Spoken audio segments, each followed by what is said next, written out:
Bonjour à toutes et à tous. Aujourd'hui, je vais aborder avec vous la notion de perte de poids et d'amincissement, puisque c'est une des questions les plus récurrentes aussi dans les objectifs au niveau des entraînements sportifs. Donc, je vais vous permettre, essayer de vous apporter quelques notions pour pouvoir comprendre comment votre corps fonctionne et pouvoir faire les choix les plus appropriés possibles. En fait, pour perdre du poids, ça fonctionne comme un système de balance que vous pouvez voir devant vous, entre ce que vous consommez, c'est-à-dire tout ce que vous apportez en termes de calories au niveau de votre alimentation, que ce soit vos boissons, vos repas ou vos goûters, et ce que vous dépensez en termes de calories, autrement dit, ici, vos activités physiques. Par activité physique, ça peut très bien être du sommeil, du ménage, et puis les activités sportives dites classiques.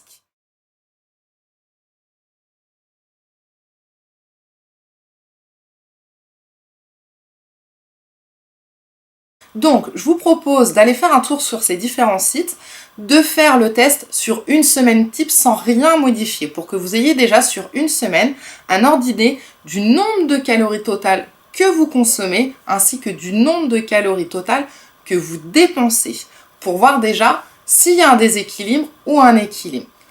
Ici, j'ai pris le cas de l'équilibre, c'est-à-dire que, par exemple, sur une semaine ou une journée, j'apporte autant de calories que je n'en dépense. Ma balance est équilibrée, je ne perds pas de poids, je n'en prends pas, je me stabilise. Du coup, pour pouvoir perdre du poids ou s'affiner, plusieurs solutions existent. Moi, j'en compte 3. La première, vous jouez sur votre consommation. C'est-à-dire que vous décidez d'enlever des choses, d'enlever des calories à votre alimentation. Cette partie-là concerne la catégorie des gens qui vont plutôt opter vers le régime. Donc, on va enlever le plus lourd, le Nutella. Qu'est-ce qui se passe? Vous voyez, la balance se déséquilibre en faveur de votre activité, puisque vous n'avez touché qu'à votre consommation, mais vous avez gardé la même dépense. C'est-à-dire que vous n'avez pas ajouté ni enlevé d'activité sur votre semaine. Et alors, va s'opérer de cette façon-ci une perte de poids.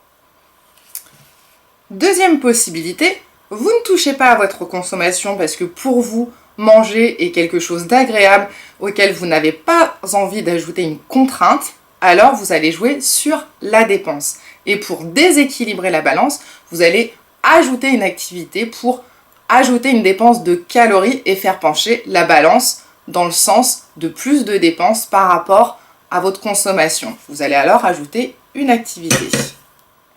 Enfin, la dernière solution, vous décidez de jouer sur les deux tableaux.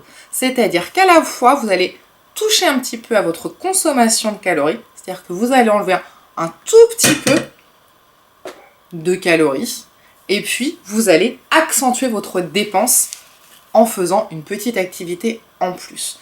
De ce fait, vous arriverez au même résultat, la balance penche du côté de la dépense et vous allez perdre du poids. Personnellement, je suis contre les régimes.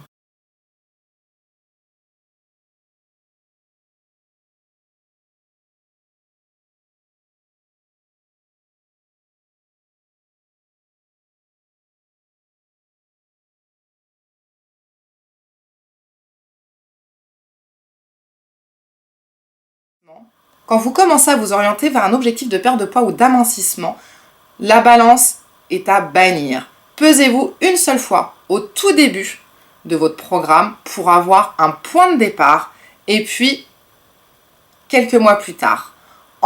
Évitez de vous peser en permanence et surtout pas tous les jours. Ça va être pareil, ça va être une contrainte obsessionnelle et ça va être un calvaire pour votre entourage.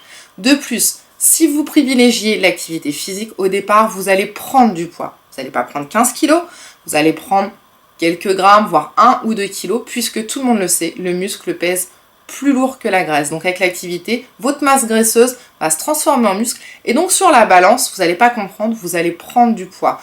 Je vous conseille de prendre vos mensurations, hommes comme femmes. Tour de poitrine, tour de taille, tour de hanche, tour de cuisse ou tour de bras en fonction de votre objectif et de reprendre ces mesures tous les 15 jours minimum, mais plutôt tous les mois. De toute façon, vous le sentirez dans vos vêtements, vous allez vous affiner, vous allez perdre des tailles de vêtements. J'espère vous avoir aidé avec cette vidéo. N'hésitez pas, je vous rappelle, à vous abonner à ma chaîne YouTube.